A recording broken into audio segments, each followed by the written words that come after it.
attempting to stop the peaceful transfer of power. And the charges come from the very government that he attempted to take over by force.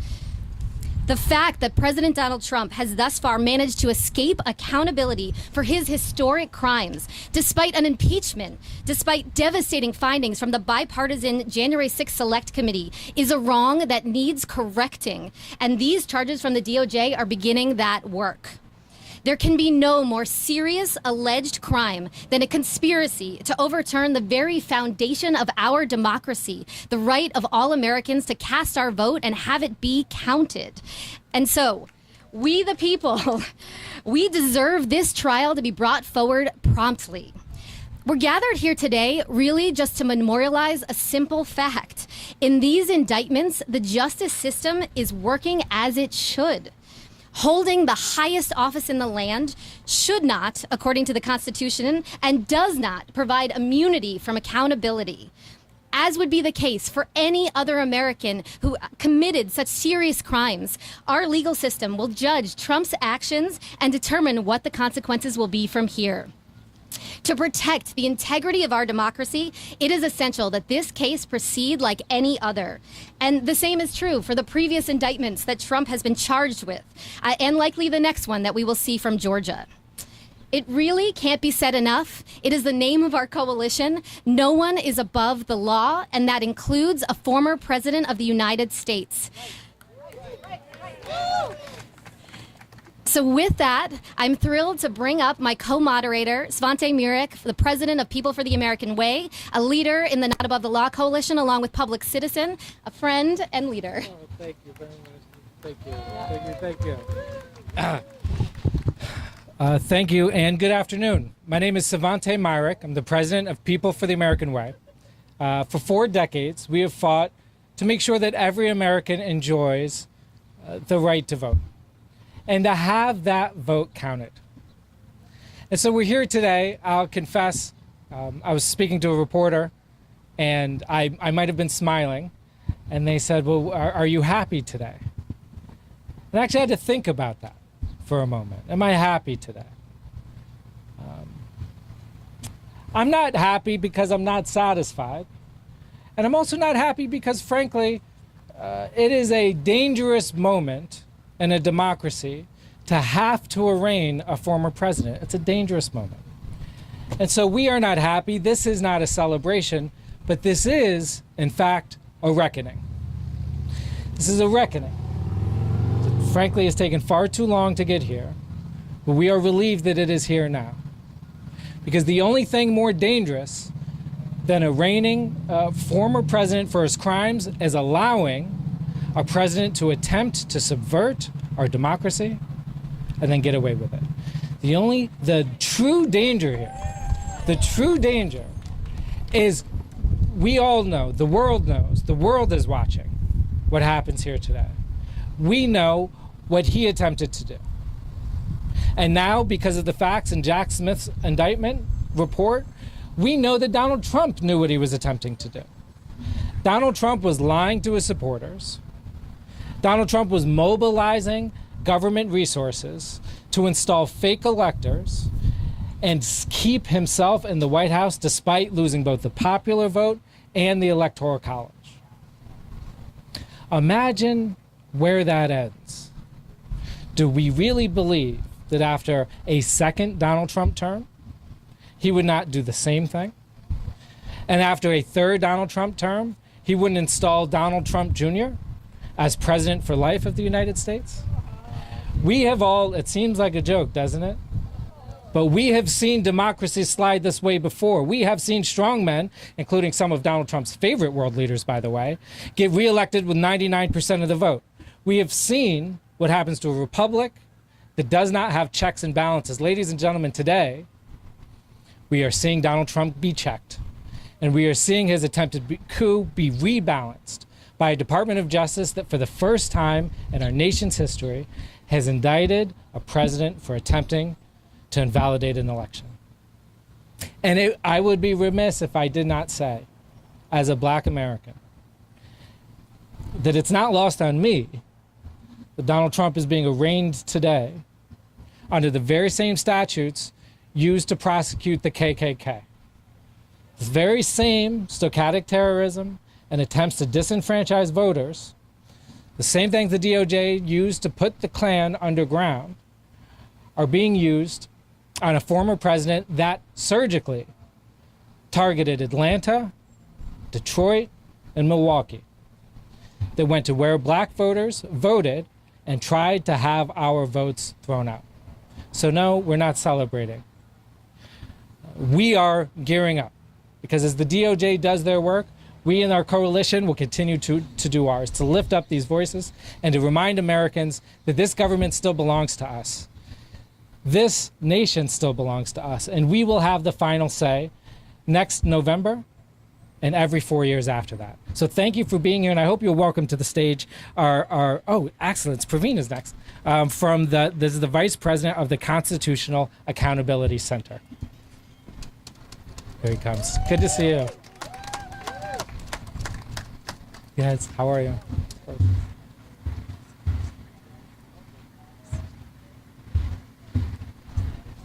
Thank you, Savante. In a few hours, Donald Trump will be arraigned on a new set of federal charges, including conspiracy to defraud the United States, conspiracy to obstruct an official proceeding, obstruction of an attempt to obstruct an official proceeding, and conspiracy to deprive people of their rights. What rights? Deprivation of what rights? The right to vote and the right to have that vote be counted. This last charge, as Savante mentioned, refers to a violation of 18 U.S.C. Section 241, a statute passed during Reconstruction, a period of our nation's history so significant that historians often refer to it as the Second Founding. This law was originally passed primarily to allow the federal government to prosecute those who tried to prevent formerly enslaved Black Americans from voting or from having their vote be counted.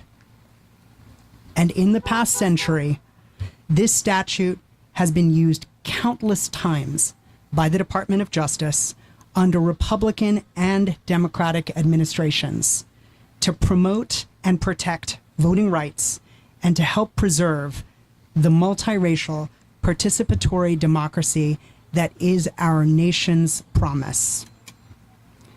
The lessons from our history cannot be forgotten. The framers of this Reconstruction era statute recognized the danger to our nation when a threat to voting was not taken seriously. The threat is that some will use fraud, intimidation, corruption, and yes, violence to prevent people from voting or from having their vote be counted. And as the meticulously crafted indictment from Special Counsel Jack Smith and his colleagues demonstrates, that threat remains painfully real today.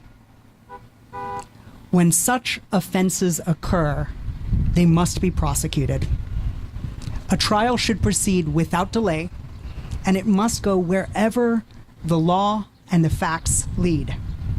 The American people deserve nothing less.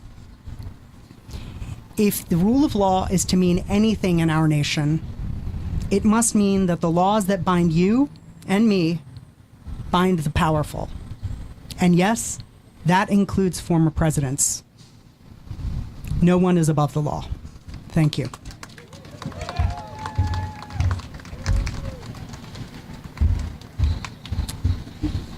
Thanks so much, Praveen.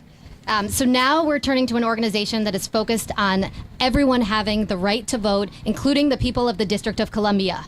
So I'm going to call over Patrice Snow, Director of Communications from DC Vote, to talk about what the vote means to all of us.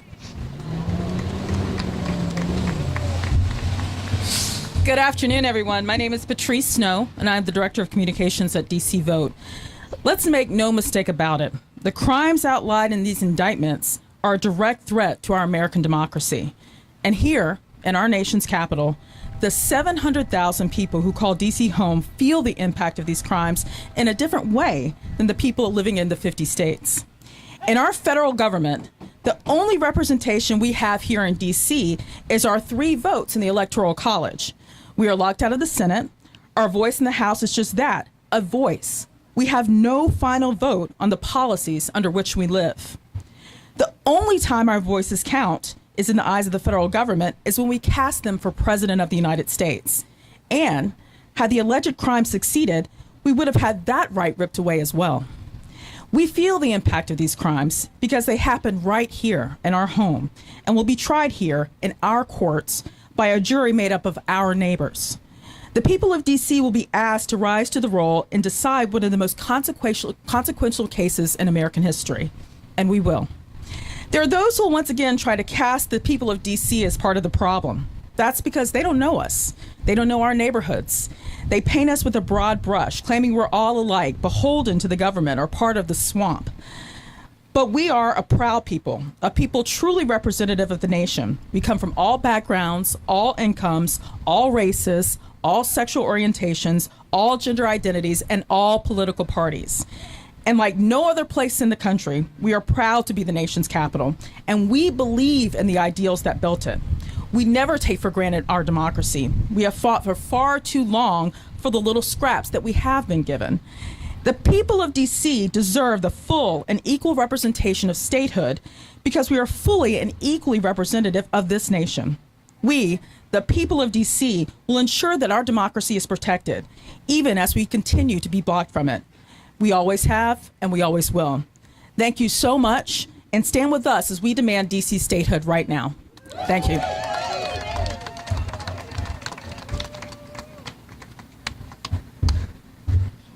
Washington, D.C. will be our 51st state. Yes, and we'll be equal with all the others. All the states are equal. We love them all the most. But if we didn't, then we would acknowledge that New York State was the best. Our next speaker has experience. Quiet down. Our next speaker has experience working at the highest levels of New York State government, and now she's taking her talents to mobilizing people across the country as the executive director of Stand Up America. Please welcome Christina Harvey.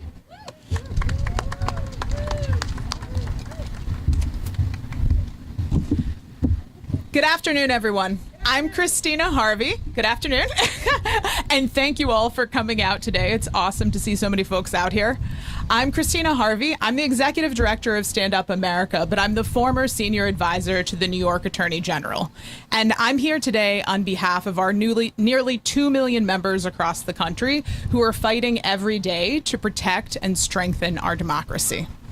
This afternoon, Trump will be arraigned for the 3rd time. This time for his attempts to overturn the 2020 election to cling to power, even after he knew that he had lost. Trump and his MAGA cronies are trying repeatedly to lie about Trump's crimes. And many pundits are focused on the political theater of this moment, on who's up and who's down on any particular day. So it's important for us to take a moment to step back and think about what's fundamentally at stake with this indictment, what this indictment is actually about. It's about whether or not we as Americans, when we cast our ballot, can actually be confident that our vote will be counted, no matter what political party we belong to and no matter who we voted for. It's about whether or not a president and his allies can throw out the votes of voters they don't like in order to stay in power. It's about whether or not we are a democracy or an authoritarian regime where elections are just for show and the same people seem to stay in power no matter the will of the voters. The answer should be clear that we, the American people, choose our leaders, not the other way around. That we decide whether or not our leaders stay or go, because this is a democracy. And that's something that most of our elected leaders have seemed to understand until recently. Over the last week, we have seen many Republicans rush to defend Trump, including many Republican presidential candidates who have said that if they become president, they will interfere with the Department of Justice and in processes like these. Accountability for Trump and his co-conspirators is crucial if we want to stop the next Trump or Trump from undermining the will of voters again.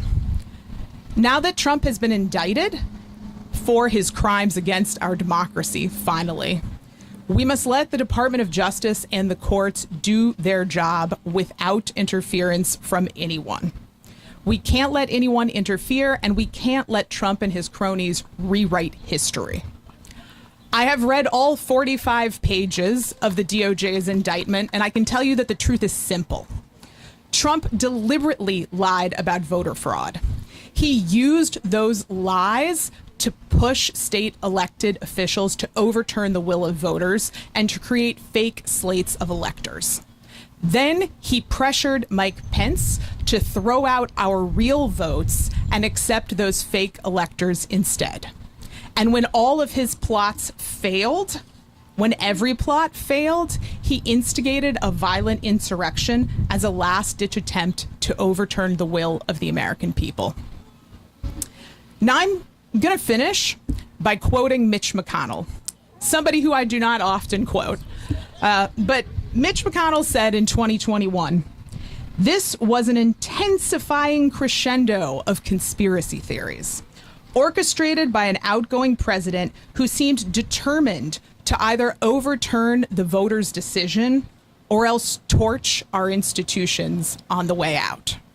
Now, even less frequently than I quote Mitch McConnell do I agree with Mitch McConnell, but that was well put.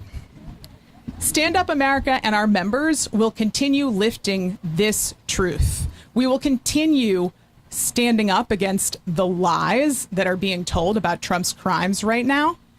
And we will continue to make sure our elected officials stand up for our democracy instead of sabotaging it. Thank you. And thank you all for coming out today.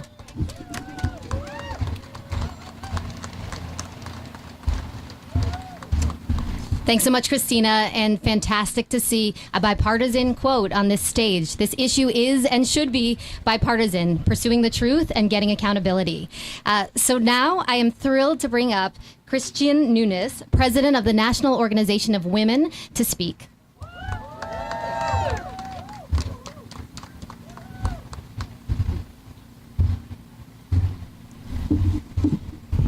Hello, everyone. Well, thank you so much to Not Above the Law Coalition for having this press conference and rally today. It's so extremely important.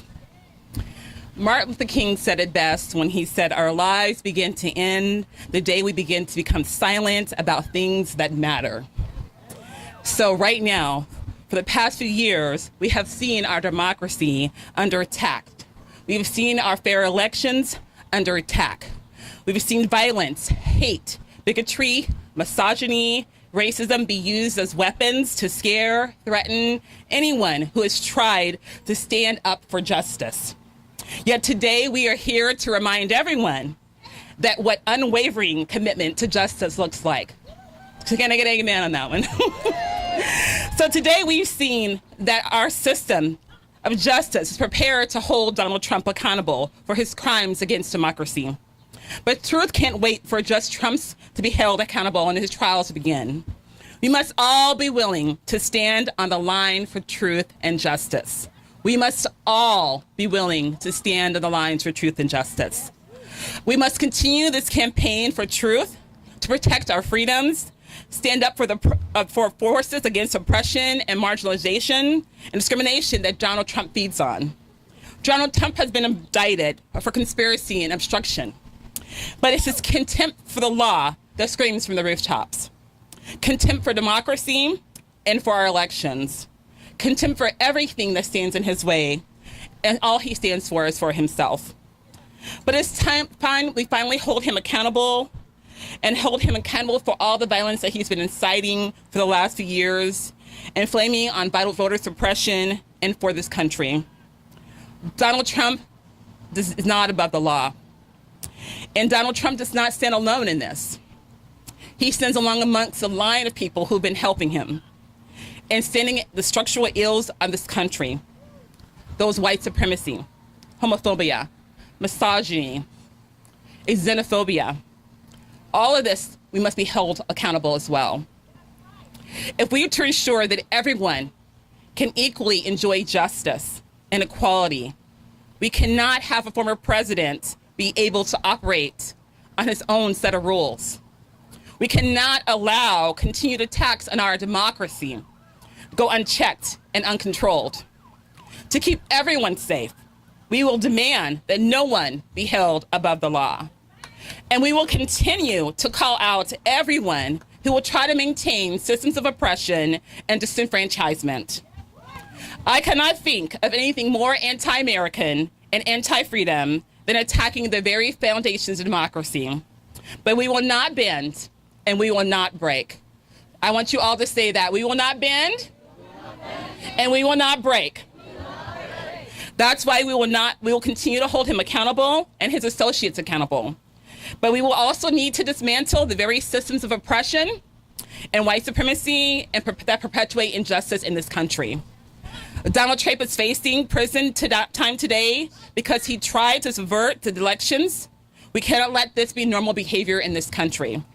And we cannot let our democracy continue to be hijacked by voter restrictions and laws that disproportionately impact young people, persons with disabilities, LGBTQIA persons, underserved communities, and people of color. We cannot allow this to happen. Within each of these communities, women are most harshly impacted, and we have to make sure that Congress passed the Freedom to Vote Act. It's essential to fair and free elections. So as we come back, we need to make sure that we all join together in inclusive solidarity. We need each other. We need our power. We cannot let the special interests of money and special interests of power lead. We deserve leaders who are fighting for us and for equality and justice. Now we'll be there. Now the law will be there. We ask you all join us because Donald Trump and no one is above the law. Thank you.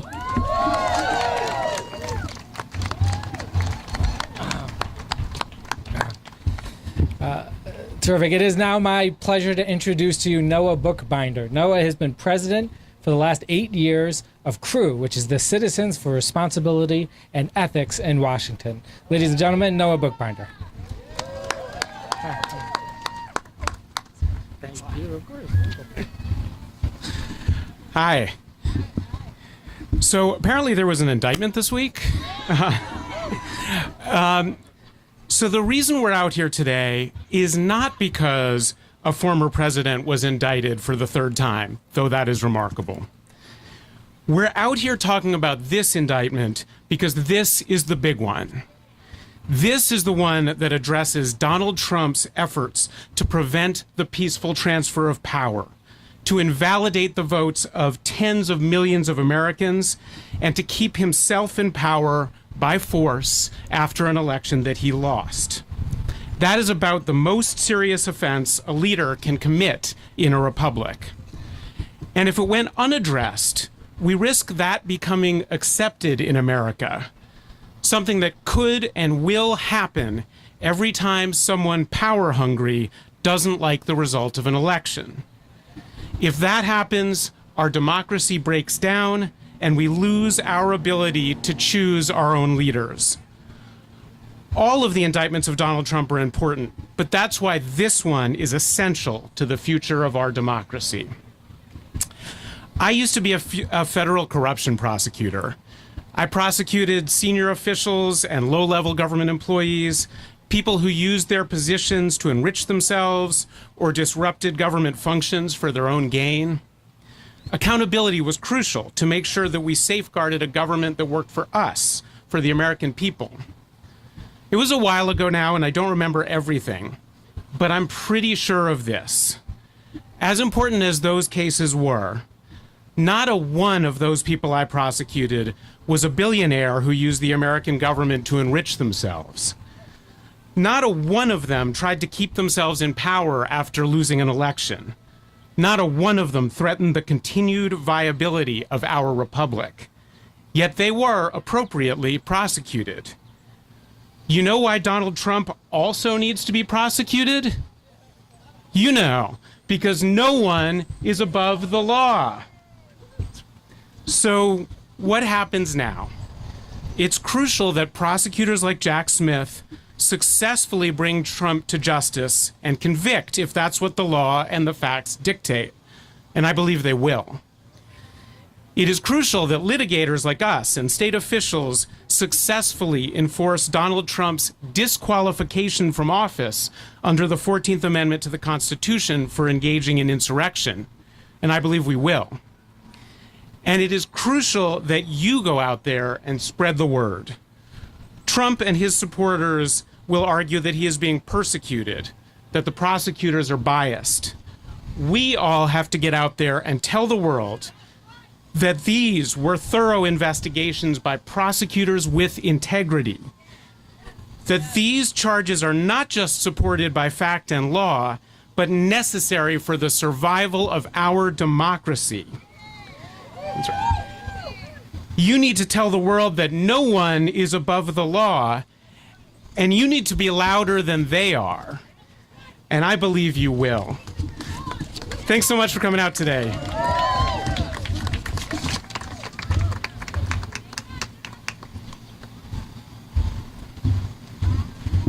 Thanks so much, Noah. And that line is spot on. This is necessary for the survival of democracy. And as everyone has said, no one is above the law. So I'm thrilled now to hand the mic to our last speaker, to Rashad Thomas, Legislative Affairs Director at End Citizens United, Let America Vote.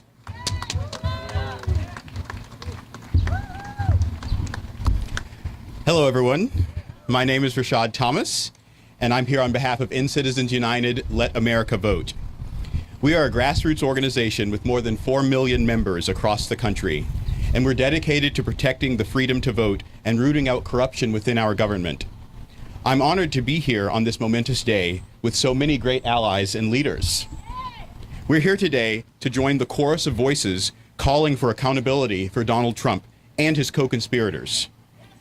On January 6th, Donald Trump betrayed his oath to the Constitution of the United States of America, showing no regard for the rule of law and the democratic process.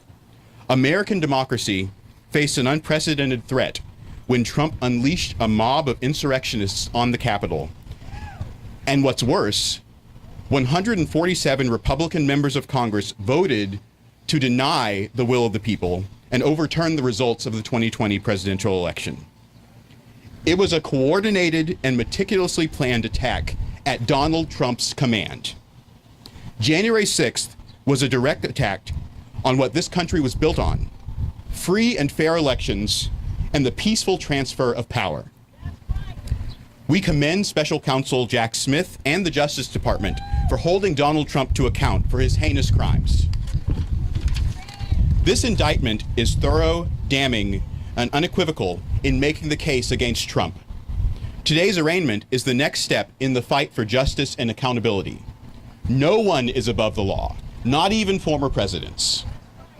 While justice is being served, the ringleader of the criminal conspiracy to overturn the 2020 election is still the frontrunner for the 2024 Republican presidential nomination. And election deniers are still seeking power in states across the country. On top of that, MAGA Republicans in Congress, emboldened by Trump, have introduced their election denier wish list in the ACE Act, which would severely restrict Americans' access to the ballot box. The threats to our democracy persist, and they remain a top concern for ordinary Americans from coast to coast. That is why we need to continue to confront them, just as the prosecutors did this week. Safeguarding the freedom to vote is fundamental to preserving our democracy. Congress must pass national standards included in H.R. 11, the Freedom to Vote Act, so that attacks on this sacred freedom never come to fruition.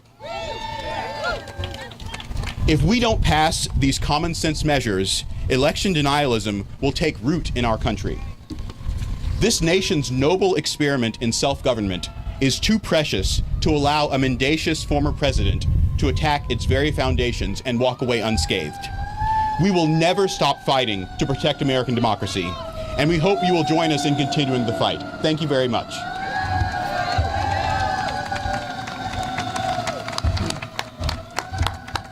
Ladies and gentlemen, that concludes our program this afternoon.